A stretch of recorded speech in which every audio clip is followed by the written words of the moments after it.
तो 7 बज चुका है।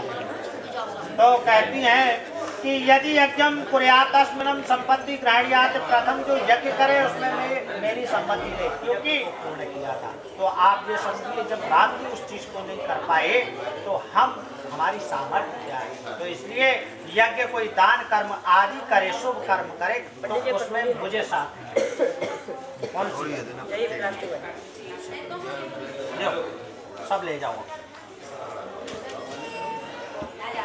अच्छा, ये तो पहला वचन था इनका, ठीक है ना। और द्वितीय वचन में कहती है दानम यदि दानम कुर्यातस्मिन् मम संपत्ति ग्रहणीयात्, दूसरी जो दान करे उसमें मेरी सम्मति ले। ऐसा नहीं है आप अकेले पूर्ण कमाते रहे और मुझे आप भागी।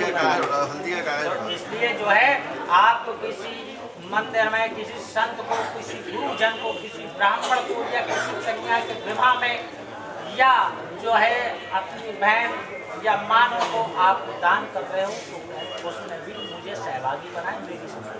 ठीक है, ये दूसरा वचन है। और तीसरे में कहती है अवस्थात्रय मम पालनम कुर्यातम, तीसरी जो 3 अवस्थाएं बाल युवा बुढ़ापा उसमें भी पालना करें।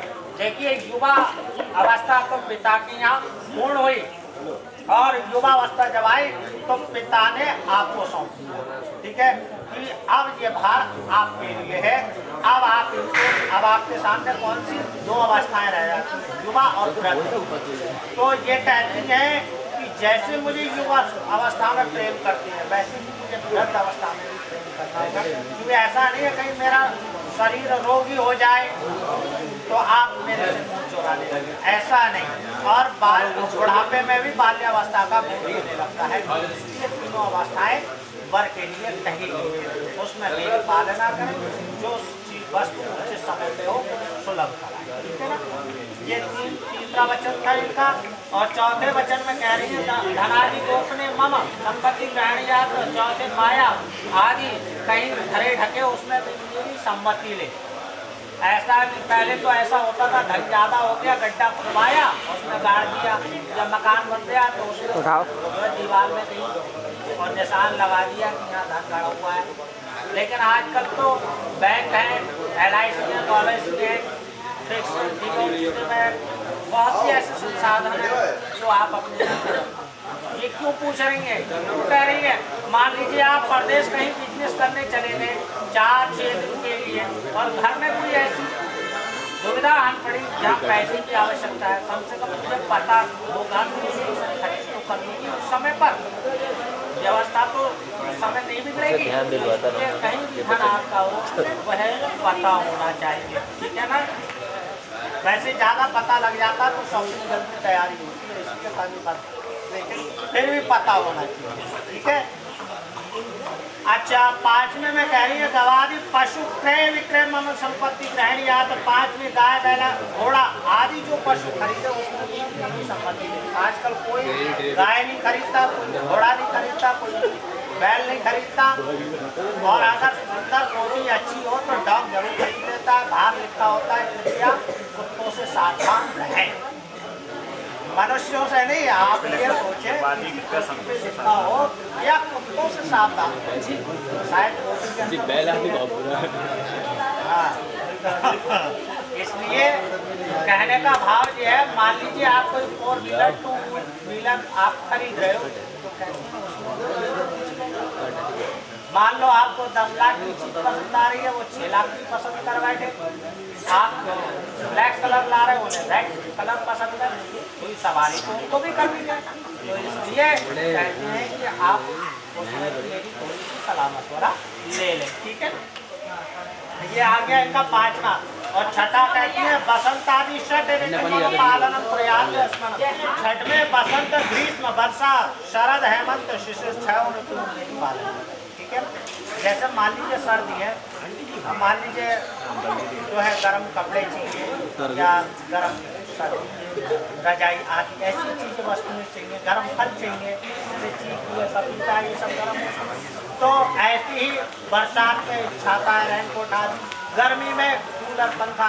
तो इन संसाधनों से इनकी पालना करती है हमारे साल के अंदर 6 ऋतु। ठीक है ना। अब आज से जो है बसंत ऋतु प्रारंभ हो जाएगा। अच्छा, 7वां जो वचन है वो बहुत ही अनुकरणीय है, यानी कि याद रखने वाला वचन है और याद रखना भी चाहिए। कहती है सखीषु मम हास्यम कटु वाक्यम न वदेतम न कुर्यातम तदा भवतां पामांगे गच्छामि। अर्थात मान लीजिए आपने कोई फाइल लिया, कोई कीमती वस्तु ले ली और ये रख के भूल गए। ये अपने पड़ोसियों के मतलब भाभी हैं और सहेलियाँ, उनके बीच में बैठी में बातचीत हो रही है और आपने मांगी कि हमें वो चीज़ निकाल के, तो वो चीज़ नहीं मिली, उस समय ये रख के भूल गई और आपने आओ देखा ना ताव देखा, आपने अनाव शनाव कहना प्रारंभ कर दिया। तो कहती हैं आज से नहीं, ये वास्तविकता है। कहती है कि ये आज से आप इज्जत मैं हूँ और मेरी इज्जत आप, मेरे से सम्मान, आपका सम्मान मेरे से सम्मान आपका। तो इसलिए एक हाँ, कोई बात नहीं, अगर मेरे से गलती हुई है आप मुझे डांटिए, लेकिन सबके सामने मेरी हंसी ना उड़ाए, ठीक है ना। और कहती है कि आज के बाद जो आपके बराबर की है वो आपकी बहन है, जो बड़ी है वो माँ है। आज के बाद मेरे अलावा किसी पराई स्त्री को उस नजर से नजर चेंज कर लिए, ठीक है ना। ये कहती है इस बात में, ठीक है। आपको ये 7 वचन स्वीकार है। आपका वाला वचन निकल गया भैया, देखो पीछे तुम्हारे सासू माँ जी बैठी है,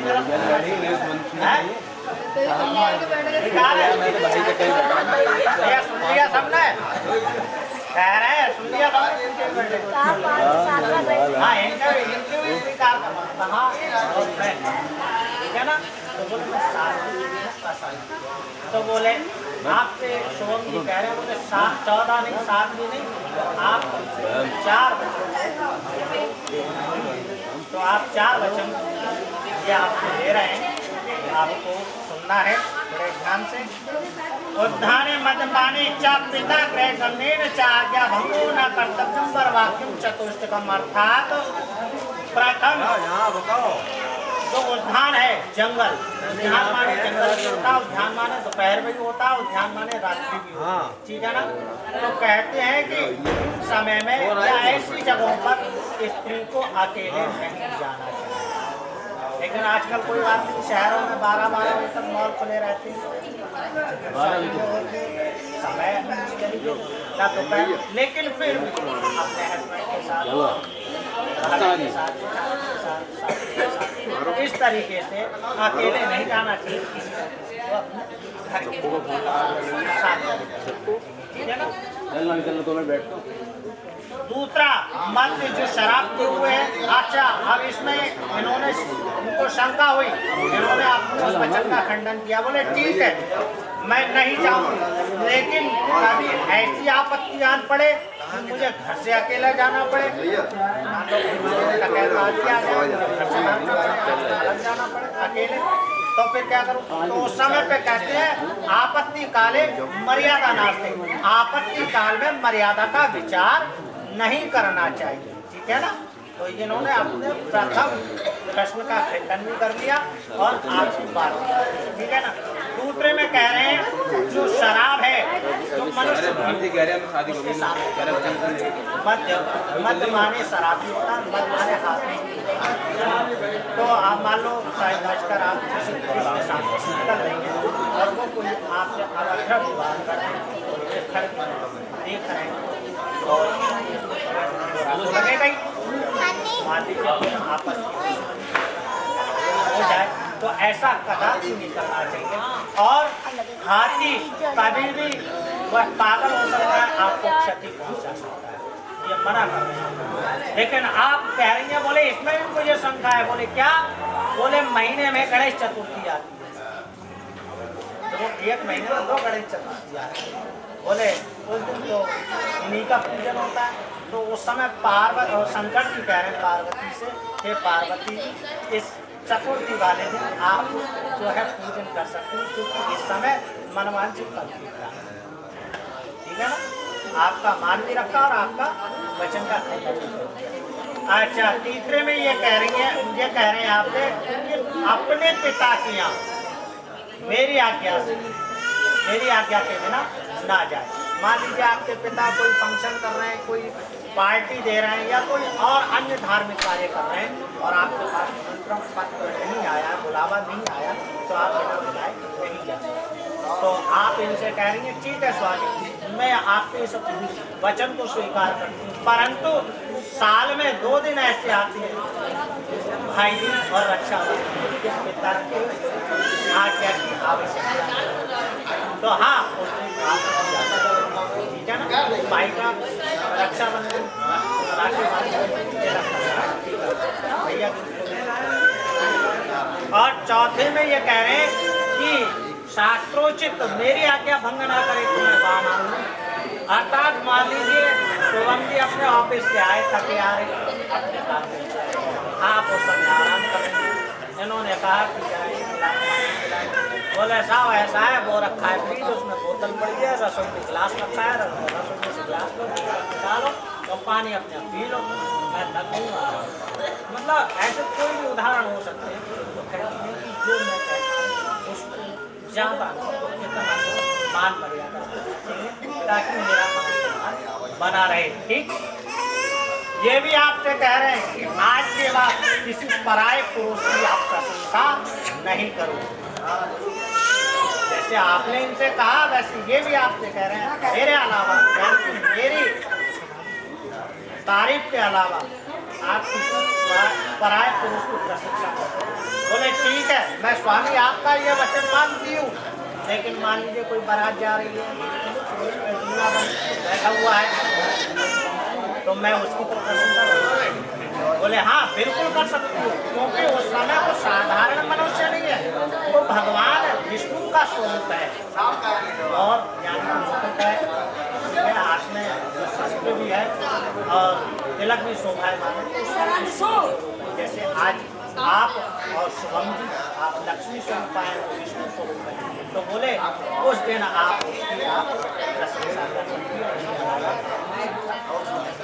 तो ये आपको 4 वचन स्वीकार है।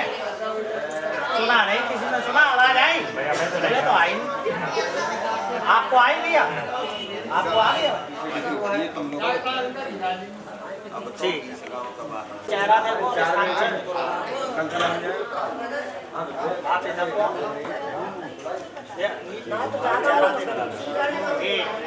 बढ़िया भैया, ताली तो बजा दो। हाँ, पट्टा बदल दो, बैठे।